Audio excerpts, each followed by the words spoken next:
Testimonies from former members of the Fdlr militia and Wazalendo fighters have uncovered how Sadc forces are providing support to these groups, supplying them with military equipment to fight against M23 and in the broader plan orchestrated by President Tshisekedi to overthrow the Rwandan government.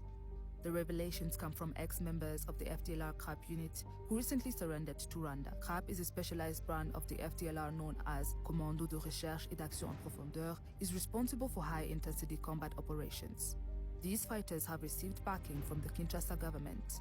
In recent days, Tshisekedi's wife was even seen visiting them in the hospital. Those who surrendered on Monday, February 4th and 5th, 2025, explained that before going into battle, Sadc troops provided them with weapons and assisted them in launching heavy artillery strikes against M23. In the Fdlr, I participated in 15 intense battles in Ruvumu. We fought alongside the Nyatura combatants under the command of Janvier. I took part in the second battle in Muheto. We were with Nyatura members from Ignatius group.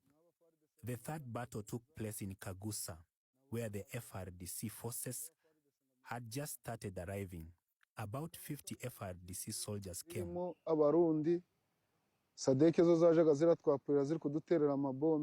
The fourth battle was in Kingi, which involved Burundians, while Sadc forces were firing bombs. The coalition also included Nyatura and the Wazalendo fighters. It took part in the fifth battle in Kalenga. It also involved Burundians, FRDC, and Wazalendo fighters. The sixth battle was in Gichwa, where we fought alongside FRDC's Hibo and Sadc forces that were firing bombs. Wherever we fought, for instance, at the beginning in Kibumba, in Rumangabo, we were fighting alongside FRDC and the Wazalendo.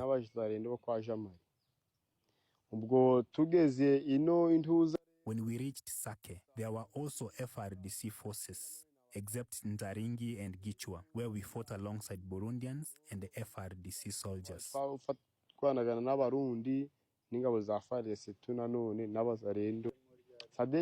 Sadc forces joined us in Sake, in a place called Makombo, where they mounted their weapons in an area called Kimoka and assisted through the firing of bombs. What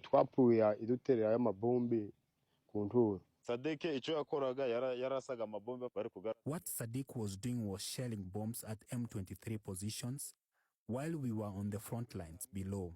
At that time, in Sake, our numbers were estimated at around 2,000. The forces were diverse, including FRDC and Wazalendo fighters. During those days, I was in Sake. Others intervening in Congo were present. This is a true example of how the Sadc mission in the DRC is an offensive operation rather than a peacekeeping one, as stated by the South African leadership. Sadc forces officially entered the war in eastern Congo after President Tshisekedi expelled EAC troops, accusing them of failing to fight M23. Instead, he called upon Sadc forces, with South African troops leading the combat operations. They joined Burundian forces, who had also aligned with Tshisekedi's broader strategy to overthrow the Rwandan government. These troops, alongside armed groups such as Fdlr, Wazalendo and others, have formed a coalition dedicated to waging war against Rwanda. The first battle that involved a large number of Burundians was in a place called Kinge.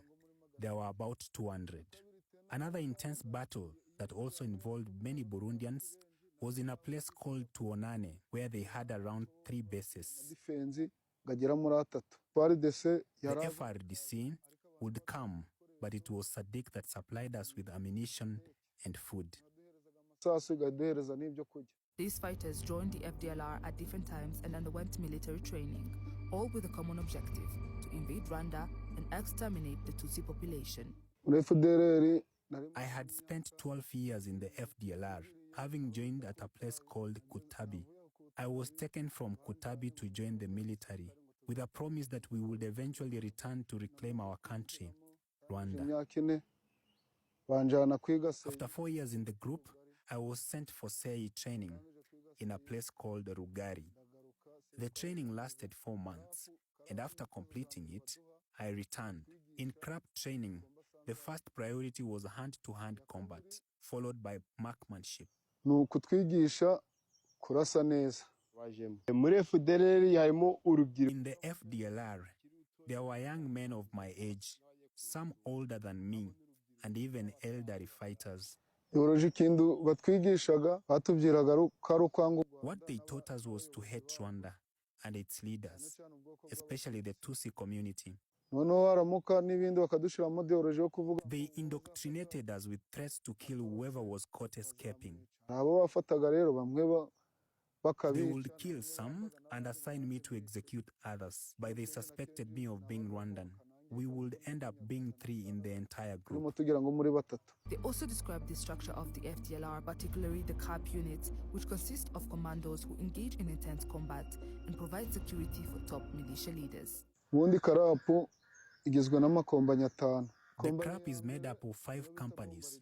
The first is called Bombardier, led by the warlord known as Elias Noel. The second company is called MIG-35, led by Tuyizere Aimable, and the third company is led by Fitumukiza Benjamin. The fourth company is called Boeing, led by Remy. The first company has 100 soldiers, the second has 80, the third has 70, and the fourth has around 80 people. The fifth company has around 50 because it's the smallest.